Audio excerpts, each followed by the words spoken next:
Good.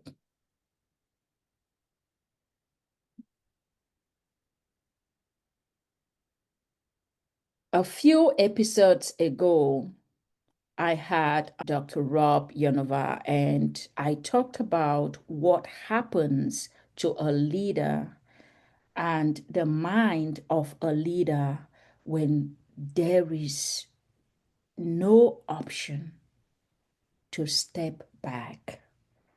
The difference between acute crisis and the chronic pressure that executives actually live inside every day.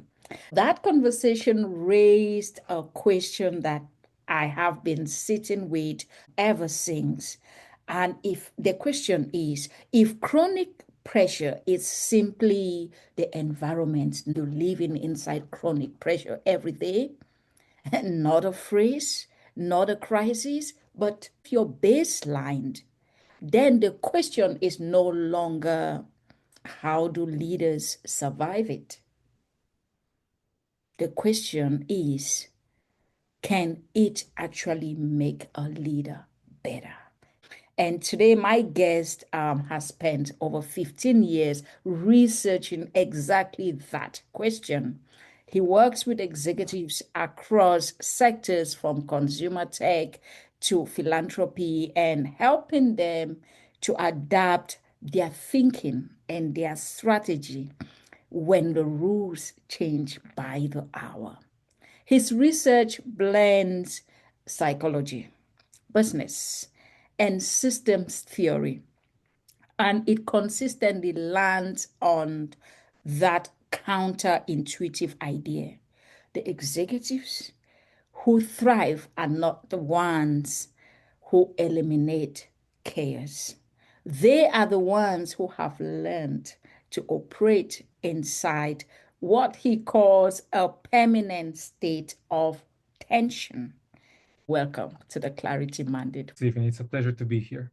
Thank you. Let's get into it. I am excited about what you're going to contribute today. You spent 15 years working on looking at executive performance and especially how they perform under chaos. The question is, was that really worth spending most of your career rather than just doing some consulting work? What made you to, in other words, be consumed by that question of performance under chaos? Yeah, that's a good question. It's a great starting point. So the actual timeline is that I've worked for about 15 years in global organizations. And in this global organizations, I served as a senior manager, and they focus on professional development and tourism and hospitality. And at one point, I remember the CEO telling me, I know that my management style is chaotic, and I do not intend of getting rid of it. And that was within the context of a conversation where I came to say, this organization is a mess. I'm wasting a lot of time doing things that are not moving the needle. Why don't we just focus and make some order? But her answer, instead of making me angry, led to the opposite result. I realized that there was some truth in her approach. It wasn't just her giving up on her own personal development. I'm a chaotic person. I don't want to become a better person. Just let me be. It was more like, this is reality. It's working. I'm chaotic, but it's working. We are moving forward. You just don't see it because you think that chaos is not a space to make progress. And I learned a lot from that. And then when a couple of years later, I launched my consulting practice, and that's what I've been doing for the past 6 years, together with academic research on the topic. I started searching for theories, for data that actually backs that statement. And I found out that actually there is a lot of data and a lot of theory, not necessarily from the latest years, some of it from the past 56 years, we just weren't listening, that backs that statement. We live in chaos. Chaos is the natural condition in which we live. And instead of trying to coerce order onto it, we should just develop the skills so that we can thrive within it. Wow, that is interesting. And that takes me to what you have been doing, part of what you've been doing. And you have actually written that the most valuable professionals today operate in what you call a state of permanent tension, holding multiple unresolved problems simultaneously without relief of a solution. That sounds to me like a recipe for burnout. But I'd like you to make the case of how permanent tension it's really different from chronic stress and why it is a capability rather than a cost, because this is an eye opener to many of our listeners. Yeah. So first of all, beautifully stated question. And I do want to say burnout is a real risk. This is not a way of saying that burnout does not exist and you should just learn to live with burnout. The opposite. It's a way to uh, realize when it is burnout and when it is a generative tension that can lead you to the opposite of burnout, to creation, to fulfillment, to opportunity. So when it's at the expense of your mental health, of your physical needs for acute reasons, right? So that's burnout. If it's not burnout right now, it's going to be burnout in a couple of weeks, months, years, and you should stop it and find a different way to deal with it. But sometimes the conditions are different. So the beneficial conditions, and let's look at it from an internal perspective and an external perspective, right? So in the external perspective is when you have many forces at work. So you have a lot of commitments and interests playing around you in the organization. And I think that a lot of roles today are based on that. Think about the average product manager that needs to coordinate the R&D on one side, the client on the other side, the VP on their head. It's multiple forces. They don't have the same goals. So you have multiple forces. You also have a very blurry vision of how success looks like. You don't know if the new product you're going to develop, the new feature you're going to add, or the solution you're finding to the problem will actually solve the problem, or will actually sell, or will make the client happy. You just assume that that's an interesting direction to explore and that needs to be tested. So success is not clearly defined. And the process cannot be solved by classic solutions. So I really don't want to sound like a cliche, but you can always ask AI if you don't know how to cook something or if you don't know how to solve a tech issue. Those are known problems. Claude, ChatGPT, Gemini, whatever is going to give you the right answer, or you're going to give you a good enough answer and you're going to play with it and you're going to solve it. Those are problems with a known solution. Most of us at work solve new problems, literally brand new problems that no one met before, especially not in our specific context. So we can't rely on playbooks or anything that we got taught at school. That's the context. And that creates tension. Different people want different things, define success in different ways, and think about different solutions. Internally, we have different tensions as well. We want to be fulfilled by our work. We want to create a solution that provides fulfillment to ourselves and to the others, or to the others and through that to ourselves. We want to feel competent. We want to be able to come and say, I got it. That's what we are supposed to do.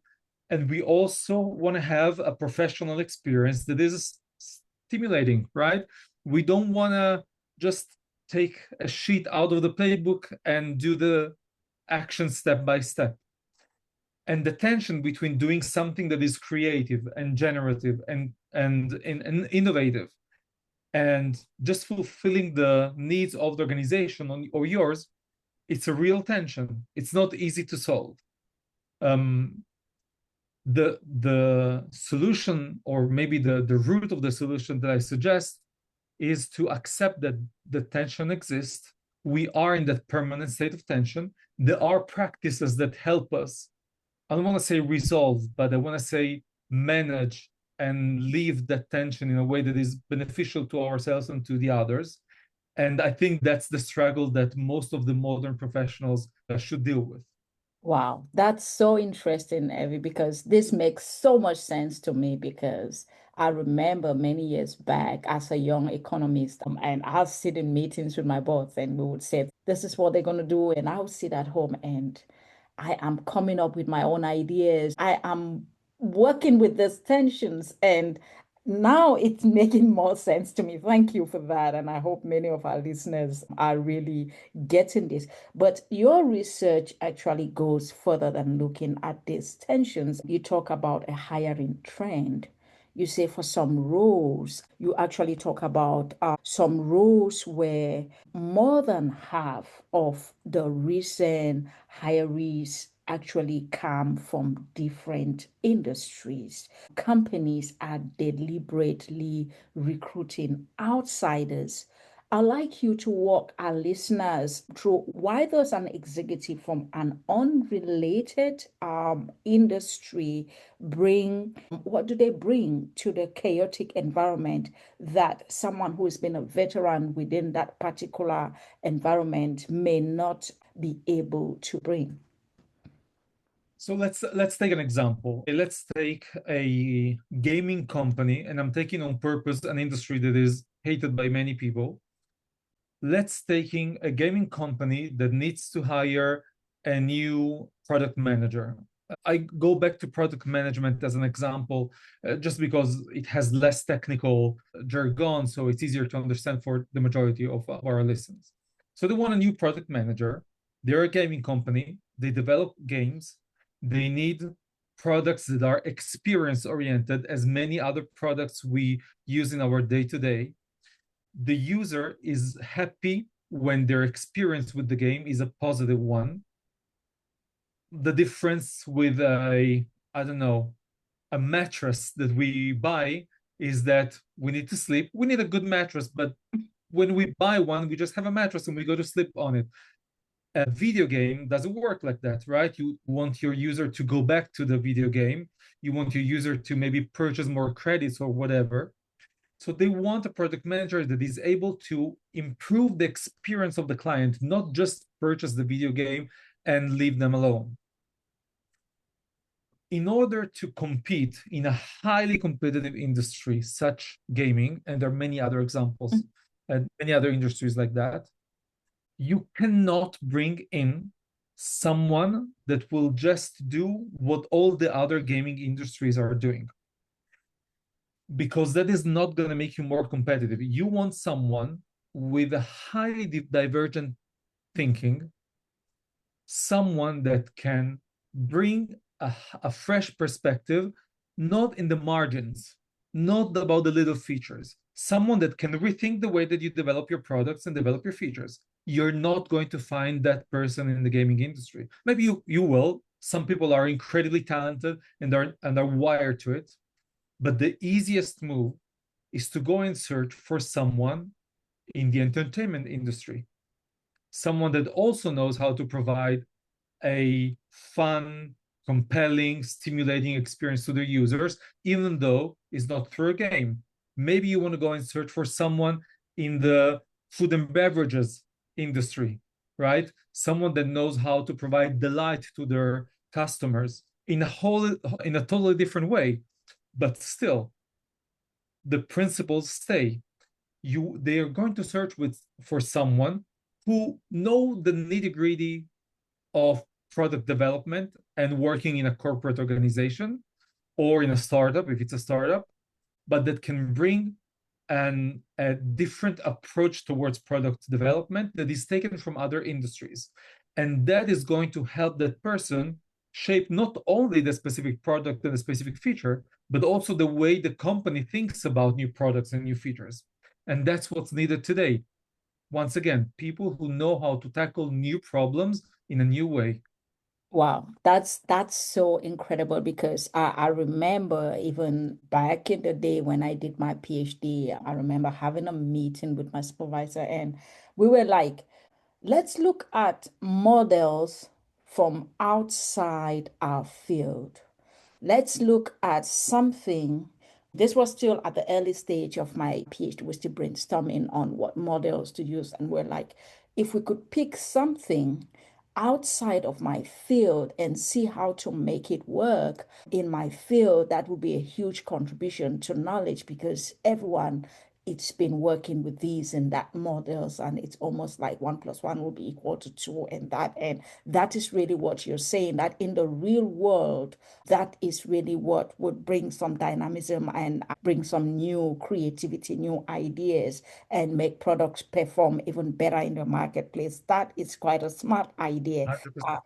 100%. Yeah. So, and you argue that focus, which is one of the most universally praised executive virtues, can actually be bad advice in chaotic environment.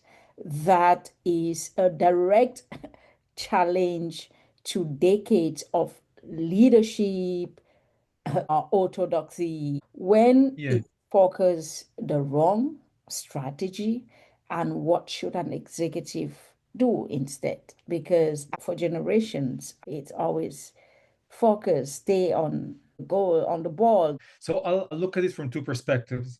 From one perspective, when we are searching for divergent solutions, the classic research looks at two stages, divergence and convergence.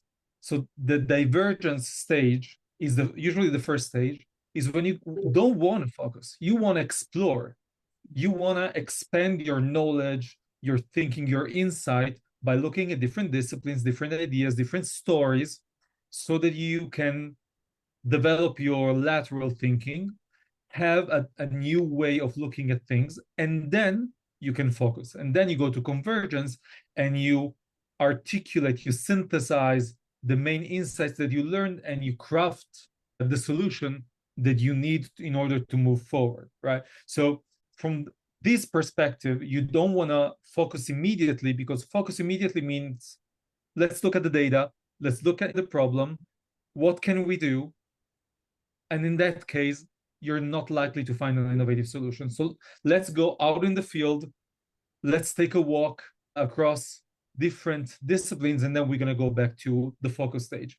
The other option that the other perspective that I want to offer is, if you scroll down LinkedIn or any group, any Reddit group or Twitter, X or whatever it's going to call now, that talks about management and business, you're going to find a few words that became mainstream. One of them is obsession. You should be obsessed with your work. You should be obsessed with your craft, etc., which has a lot of advantages because you focus and you just move forward with whatever you want to do, and build your startup, your business.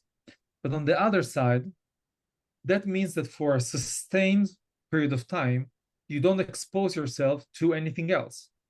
You don't expose yourself to other topics, to other themes. One of my favorite people in business today is Brian Chesky, the CEO, founder of Airbnb. And I think that the great success of Airbnb is due to the fact that he's not a tech guy, he's a design guy. And if you read a little bit about how Airbnb was developed in the first few years, not even months, the first few years, you will see a very strong imprinting from the design field and not from the tech field. And I think that's exactly the point. You want to give yourself time to explore what's interesting to you besides your business, besides your job.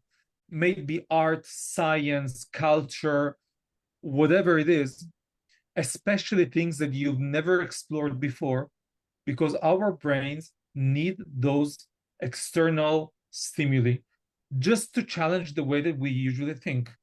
And then it's like magic. I know that it sounds weird, but when the new problem hits you, you will magically come up with some idea that you've never thought about before, because your brain includes those stimuli that are not narrow as your specific professional discipline. So that's a good reason not to focus in our lives. Wow, that's powerful because when I used to be in corporate, I remember they would tell people, if you take a sabbatical, go to this kind of an environment, try to learn new things not related to what we're doing.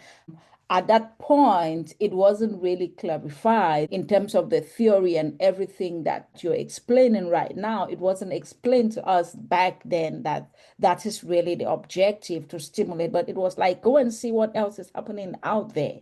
It Yes. was like for fun, but actually it opens your mind, it stimulates your mind to look at things in your own environment in a different way. Thanks for really putting that in a wonderful way. And you went ahead describing organizations as chaotic coexisting or ecosystems of interdependent parts, where failure rarely comes from one catastrophic event. You say failure emerges from a subtle breakdown in connections between people and the task in front of them. So, as a leader, how do you actually detect those subtle breakdowns before they compound and become a crisis? What do you have to watch out for? That's a good question, and I'm scared of giving an answer that is not comprehensive, but I don't want to give a too vague of an answer. I'll try and give a couple of options. We don't want to have organizations in which success is defined solely by how good people follow procedures. We have a lot of reasons for that.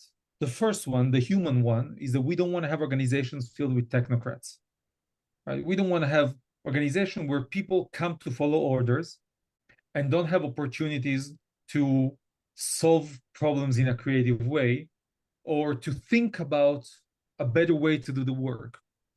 When the culture of the organization makes it clear that that's what they expect from the team, to just do whatever you're expected to do, and don't you dare missing a deadline, that is going to lead to a breakdown eventually. It's going to lead to a Stay breakdown focused, because, work hard, get the bonuses. You know, everyone is targeting the incentive package and all yeah, that.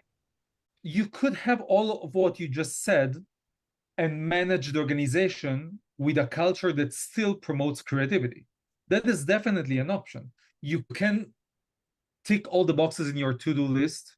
You can get the bonus, you can be competitive, but you can also take the time. And there are, for example, investing firms that do that. Take the time to sit down and ask, okay, what didn't we do that could make our job a better job?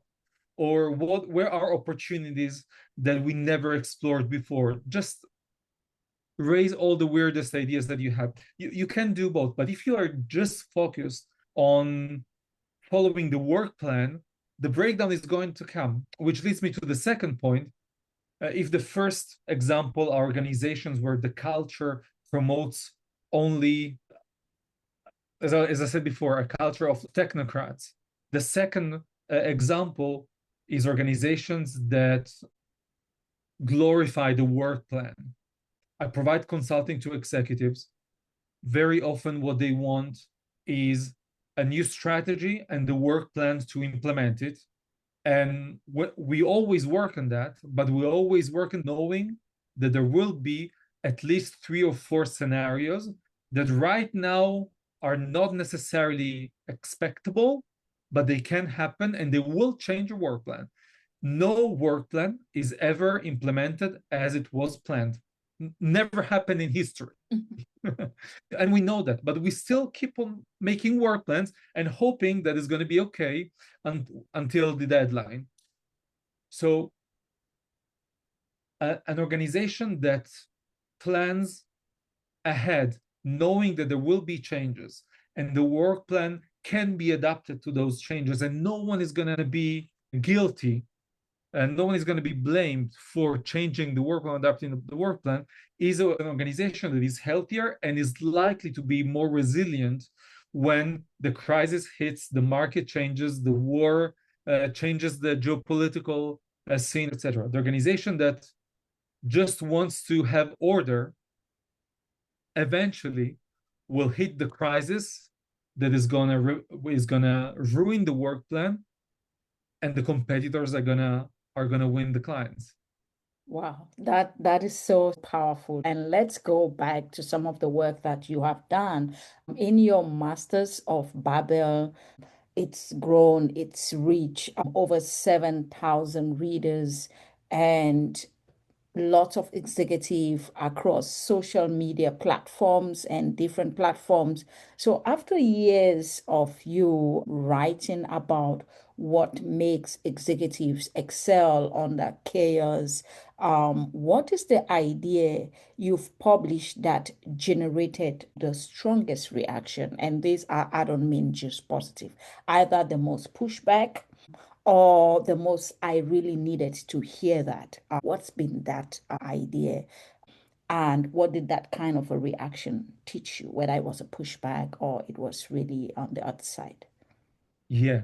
The first that comes to mind is an issue where I discussed the role of experts and how the idea of being an expert changed dramatically in the past decades.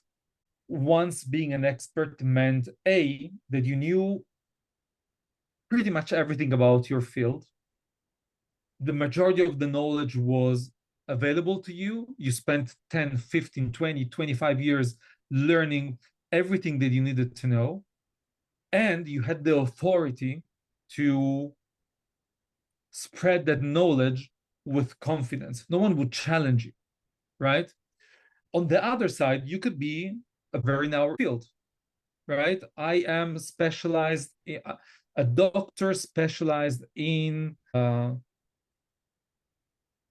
gastro issues for teenage kids. Very specific, very narrow, and you can learn that. You can be an expert. You can become a comprehensive expert. Now we are in a radically different era. We need experts, but we need experts that can connect the dots with other disciplines and that they can think about their own expertise as something that keeps on changing. Now, that shift didn't happen yet. So we still have a lot of experts that didn't spend 25 years learning their matter. Usually they spend much less time. They don't know everything because The fields are technology changing very fast. Every field is and like everything is changing really, really you fast. can So go to medical school and come out, and the way medicine is practiced is totally 100%, different from what you learned in medical school. 100%. And therefore they're being challenged continuously. They don't necessarily take it as a good challenge. They see it as a negative challenge. And therefore, the role of the expert is not as prestigious as it was, but also not as useful as it was. So a lot of people wrote back saying, I totally agree. We don't need experts anymore, which is a radical take. That's not true. Some others said, you are being too radical. You're saying that we don't need experts or that there are no experts anymore. We have experts, but their role is actually very different. And I think that now, and I wrote that, I think that was in early days of AI, maybe even a little bit earlier. I think that now it's even more, right? Meaning we all have a lot of experts available to us within a few seconds, but for many issues, we're still searching for human experts because we need that level of judgment that AI cannot give us yet. So we're even looking at a further iteration of what being an expert thing. Maybe I should write a new issue about it. That's right. You know, that just reminds me, last month we had OpenAI and Anthropic in New York called what they called a convention on bringing faith leadership with our Buddhists and all that. And Yeah. they were asking them expert questions on how should AI respond to grief and these and that, and these are the people who have been dealing with funerals and grief and that, and how do they incorporate that? So even in developing technology and all that, there will always be a role for expert, but like you say, that role is changing. Thank you for bringing that so powerfully, and I look forward to your next iteration of what you write. But think about a leader in our audience right now running maybe a team in an organization that has been operating in sustained chronic pressure, maybe for the past years with no end in sight. And the rule genuinely are changing by the hour, like you have actually pointed out. So, can you give them two or three things from everything you have been learning and writing about and contributing to executives for the past years that they should change or think about how they lead this week or how they lead next week? Not eventually, what they can actions that they can take to help them in their own chaotic environment. Yeah. So the first thing I feel that we've already mentioned it multiple times, take time to explore new ideas. I can't stress that enough. I'm not going to say more about that. I feel we've already explored that. I think that the second piece is really about reflection. And maybe some of our listeners will go straight to thoughts about journaling and that kind of practices, which are great practices, but that's not what I'm talking about. One of the things that I see most with my clients is that they, as you were saying, they're constantly on the treadmill. They never stop. They think that by working more, they will achieve more, which is not true in many cases. And they don't take time to take stock and to actually map out what they know, what they don't, and what they can do. And what I found is to have a structured, reflective practice helps a lot. And it's not only me and my practice. The research says that very clearly. Take 15 minutes, 30 minutes, possibly at your favorite cafe with pen and paper. There's actually research also on how pen and paper would be better than doing that on a screen.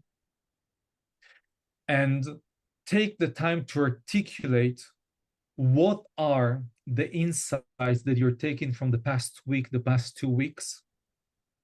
What did you learn about your practice? Take time to articulate that with complete statements. Don't make it a phrase with a lot of commas and three dots in the end. Just try to reach a list of insights that articulates what you've been learning about how you manage, about how you solve problems, about what worked and what didn't work, about the moments where you felt stressed, the moment where you felt in your space. Try to articulate all of that and draw some conclusions about what should change about your practice. What are the 2, 3 practices that you can integrate in your management that can change based on those insights? It could be about how you ask questions to your team. It could be about how you react to that very annoying colleague. It could be about how you react when a crisis comes up. Take the time to articulate the insights, draw some conclusions, and then pinpoint 1 or 2 experiments that you want to implement in the next week or two. And then have another one of those reflective sessions and see what changed.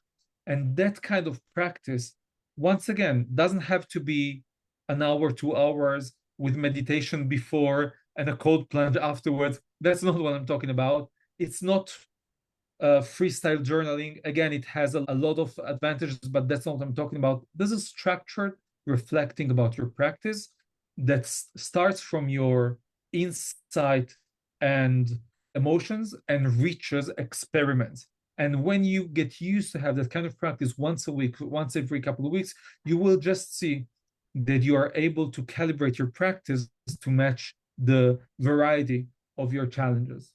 Wow, that's powerful. Thank you for sharing those tips. I hope someone is taking notes listening to this episode.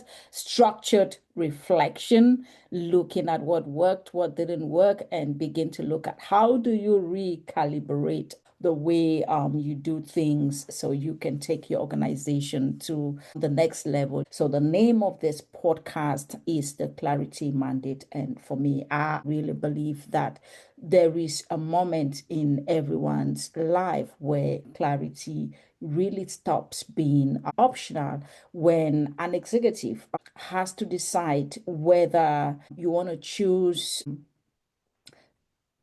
to live in a way that something is happening to you, or you really want to choose to be the one that it's really at the head of dictating how things happened. And you have spent years studying about clarity under chaos. So as we begin to round up, what is actually clarity under chaos? How does someone operating in a chaotic environment still operate with clarity? How does that build, and what keeps them going that for you could only have also learned from the seats you occupied in the various organizations, and currently the seats that you occupy right now in your consulting and in academia? A very good question. The first thing that I want to say is what is not achievable. Complete clarity is definitely an illusion.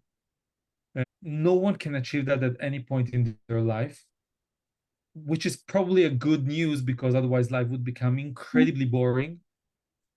So if complete clarity cannot be achieved, the question is what degree of clarity we can achieve. And I think that we want to be able to map out what are the main forces that influence our field of action. So if I am a marketing director in a corporate firm and I want to understand who influences my job, the correct answer will never be everyone, because that's too much. It doesn't lead to clarity. It will never be only the people who are closest to me, because that's an illusion as well. There will be some other people in the organization who will eventually influence what I'm doing. I want to understand who they are. I want to look at all the stakeholders. I want to look at the main clients. I want to look at the major trends, and I will be able to define who influences my work on a daily basis, or that can influence my work by hitting me with a crisis later on, and who isn't. Once again, I will never get to a complete answer, but I can get to a map in which I know who are the players, in what way they usually influence my work, and in what way they can in future influence my work. And once I have that kind of map, I also know how to leverage that in a non-manipulative way. I know who I can talk to, who I should develop a relationship with in order to move forward with my initiatives, with my interests. So I think that the answer is, in order to gain a higher degree of clarity, I want to make sure that I have enough relationships with the people that matter in a non transactional way, right? I really want to get to know them and have an ongoing relationship with them, understand them and understand their interests. I want to have an understanding of what are the norms and trends that govern the field in which I'm working. And I want to know myself, and I want to know what are the forces within myself, as we said at the beginning of our conversation, that at the end of the day will steer my decision making to one direction to the other. And once I know what does that look like, most of the time I can make much clearer decisions, or at least have a generative conversation with myself and with my colleagues when I'm trying to have that kind of decision.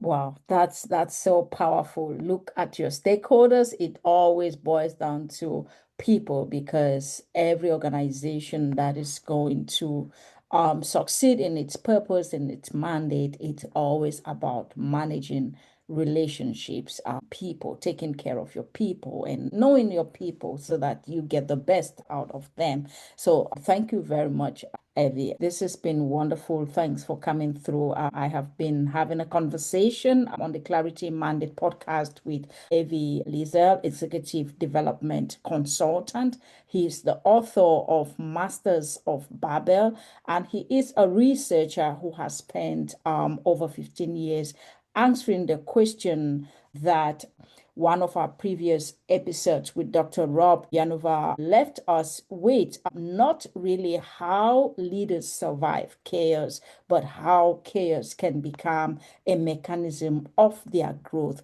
So thanks, Ivy, for coming through and sharing your expertise with our listeners and giving them more clarity in terms of leading in environments that are chaotic. I have also learned quite a lot from the things you have shared, some of them that I knew but not articulated the way you have articulated them. But every leader in our audience are operating in conditions that feel like they are changing by the hour.